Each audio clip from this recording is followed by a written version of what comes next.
ශ්‍රී ලංකාවේ අති විශ්මිත පුරාණ රාජධානියක්කඩ යාපහුව.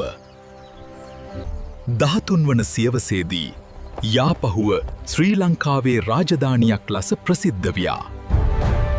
ඔමන් බුවනෙකබාහු රජු යාපහුව තම රාජධානිය ලෙස තෝරාගත්තේ ආරක්ෂාව සඳහාය.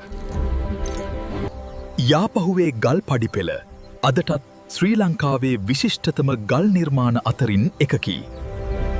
එම කාලේ දළදා වහන්සේද යාපහුවේ ආරක්ෂිතව තැන්පත් කර තිබුණි. පසුව දකුණු ඉන්දියානු ආක්‍රමණ හේතුවෙන් යාපහුවට දරුණු ප්‍රහාර එල්ල විය. බොහෝ විනාශයන් සිදු වූ අදාව යාපහුවේ අභිමානය කිසිදා නැති වුණේ නැහැ. ඕද යාපහුව ශ්‍රී ලංකාවේ අගනා පුරාවිද්‍යාත්මක උරුමක් ලෙස සැලකේ.